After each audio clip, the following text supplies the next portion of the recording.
रस गगन गुफा में अजर झरे, रस गगन गुफा में अजर झरे, रस गगन गुफा में बिन बाजा झनकार उठे जा, समझी परे जब ध्यान धरे, रस गगन गुफा में अजर झरे। बिना ताल जहाँ कमल फुलाने, तेहि चढ़ी हंसा केली करे। बिना ताल जहाँ कमल फुलाने, तेहि चढ़ी हंसा केली करे। बिन चंदा उजियारा दर से, बिन चंदा उजियारा दर से, जह तह हंसा नजर परे, जह तह हंसा नजर परे। 10वें द्वारे ताली लागी, 10वें द्वारे ताली लागी, अलख पुरुष जाको ध्यान धरे, अलख पुरुष जाको ध्यान धरे। काल कराल निकट नहीं आवे, काल कराल निकट नहीं आवे, काम क्रोध मद लोभ जरे, काम क्रोध मद लोभ जरे।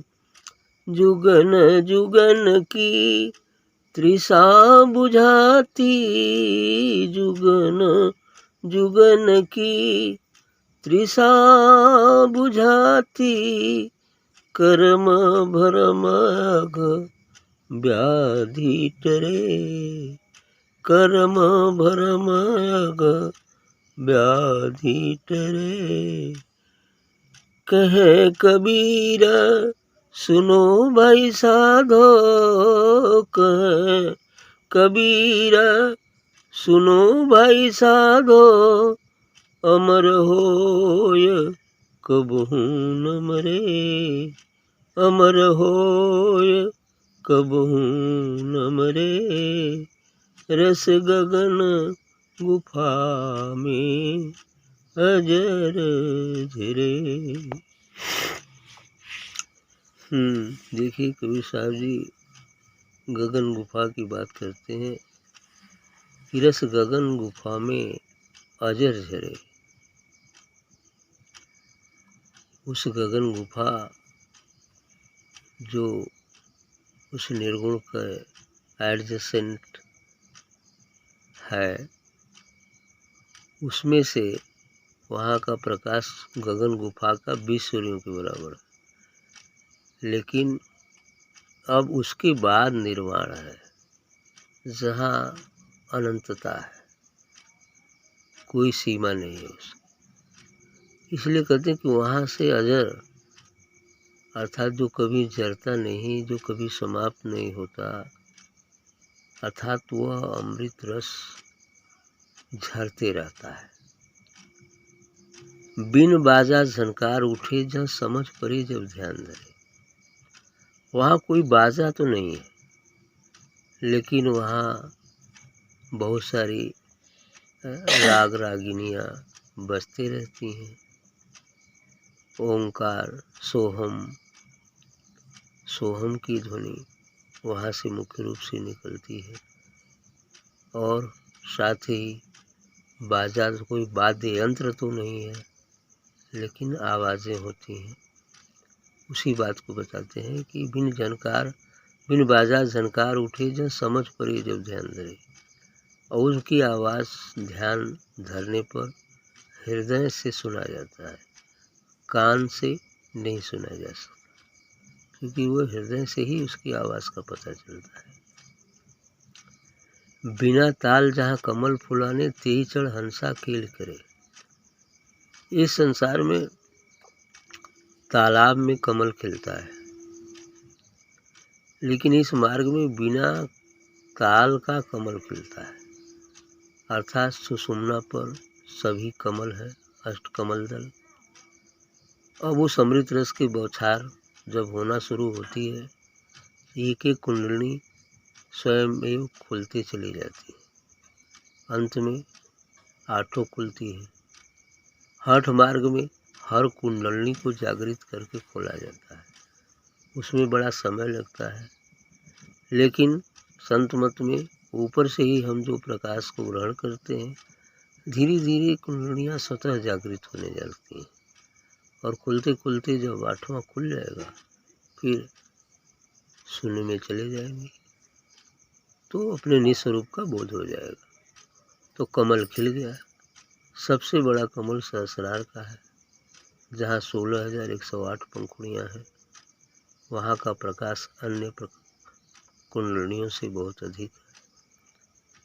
तो इसलिए बिना ताल जहाँ कमल फुलाने, तेई चढ़ हंसा खेल कर, उसी पर निवास करके ये हंस त्रिकुटी के परी जब ही शून्य में पहुँचता है, तो वो आनंद मग्न हो जाता है, विभोर हो जाता है आनंद में। उसी बात को करें कि बिन चंदा उजियारे दर से, जहाँ तक हंसा नजर पड़े। जब वहाँ हम प्रवेश करे जाते हैं अपने घर में, तो चंदा तो नहीं है, लेकिन ऐसे अनेकानेक चंद्रमाओं का प्रकाश जो है, श्वेत प्रकाश वहाँ व्याप्त रहता है। जिधर भी आँख घुमाकर वह संत महापुरुष देखता है, बस चारों ओर पूरा अस्तित्व ही उस प्रकाश से भरा होता है, और हर जड़ चेतन में वह उसी प्रकाश को देखता है।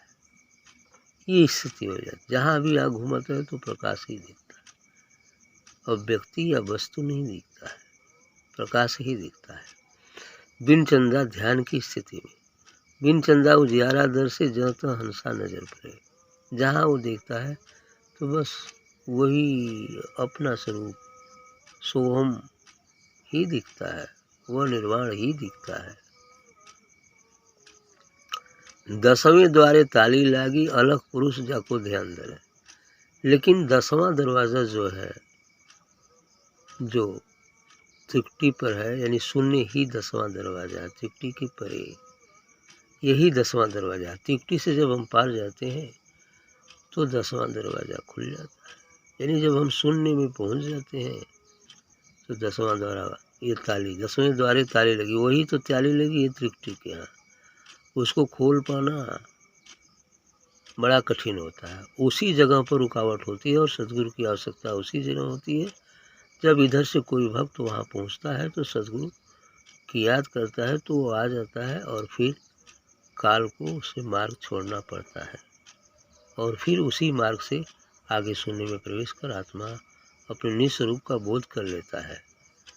तब एक बार बस चला गया तो फिर अब काल नहीं रोक पाएगा, क्योंकि गुरु का आदेश हो गया है, और वह जो है फिर मन चाहे हमेशा आते जाते रहता है, फिर परमिशन हो जाता है उसको, काल रोकता भी नहीं है। तो इसलिए 10वें द्वारे ताली लगी, अलग पुरुष जाको ध्यान धरे। वही अलग अर्थात सदगुरु जिसका ध्यान उसके रखता है कि कोई भक्त, कोई मेरा आदमी आएगा तो उसको ले आना है। काल कराल निकट नहीं आवे, काम क्रोध मद लोभ जरे। जब वहाँ चला जाता है शून्य में, तब काल भी निकट नहीं आता है, काल कराल निकट नहीं आवे, काम क्रोध मद लोभ जरे। ये संसार के काम क्रोध लोभ मोह दूर हट जाते हैं, समाप्त हो जाते हैं। यानी उसके लिए काम क्रोध कभी समाप्त नहीं होते, बल्कि वो भी सपोर्टर बन जाते हैं, उनको भी आनंद में मग्न हो जाते हैं, और उनको प्रभावित नहीं कर सकते, बल्कि ये उनके अधीन होते हैं, जैसी इच्छा होती है वैसा करते हैं। किसी को डांटने के लिए तो क्रोध करना ही पड़ेगा ना, कभी कभी नाटक करना पड़ता है ना। कोई चीज़ का नाटक करना पड़ता है। जैसे किसी को सही रास्ते पर लाना, तो सरकार जब ऐसा होता था ना, वो बगल वाले परेशान करते थे सरकार को, तो दोनों कखिया में बल्लम रख लेना और दबाए के बड़ी बेग से दौड़ते थे और भर को भागते थे डर करके, है ना। तो ये एक नाटक था, एक लीला थी, है ना। लीला किया जाता है ताकि दूसरे परेशान न करें, और कुछ वो भी नाटक होता है जिससे अगला सही मार्ग पर आ जाए, ऐसा किया जाता है। अभी नहीं कि हम क्रोध के वशीभूत हैं, हमारे वशीभूत क्रोध है, यानी लाठी चलेगी तो शरीर को टच नहीं करेगी लेकिन चलेगी, यही नाटक होता है। जुगन जुगन की तिसा बुझाती, करम भरम अघ ब्याज टरे। जब यहाँ हम पहुँच जाते हैं तो जुगों जुगों की जो पिपासा है और शांति जो भरी पड़ी थी, जो इस संसार में हम फंसे थे, अशांत थे, दुखी थे, लेकिन जब यहाँ पहुँच जाते हैं तो सब समाप्त हो जाता है। सभी तृष्णा जो अशांति थी वो शांत हो जाता है, अब उसको कोई ज़रूरत नहीं है। तो इसलिए करें जुगन जुगन की तिसा बुझाती। जो तृष्णा इस संसार को लेकर थी जुगों जुगों से, जिसके कारण हम 84 में पढ़ते आए हैं, फिर भी अशांत रहे, लेकिन यहाँ पहुँचने के बाद शांत हो जाते, क्योंकि यही जो है लक्ष्य है।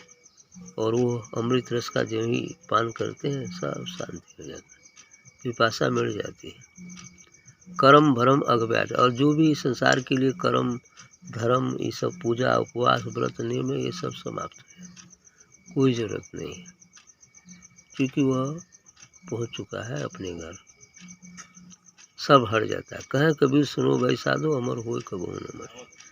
तो इसलिए कबीर साहब कहते हैं साधु पुरुषों सुनिए कि वही व्यक्ति अमर हो जाता है और फिर कभी नहीं मरता, अर्थात वो निर्वाण को प्राप्त हो जाता है और वही हंसों के साथ अपना खेलते रहता है, अमृत रस का पान करते रहता है, बस फिर वो कभी नहीं मरता। शरीर तो पहले से ही मरा है, समय आने पर प्रारब्धानुसार तो इसे छोड़ना ही पड़ेगा, लेकिन आत्मा अब अजर अमर है ही है। लेकिन अभी तक जो जीवात्मा बन के रह रही थी, दुखी थी, परेशान थी, अब वो अपने स्वरूप को प्राप्त करने के बाद अपने घर में चली जाती है, यानी बूंद सागर में मिलकर पूर्णता प्राप्त करें। ठीक, यही रहस्य है।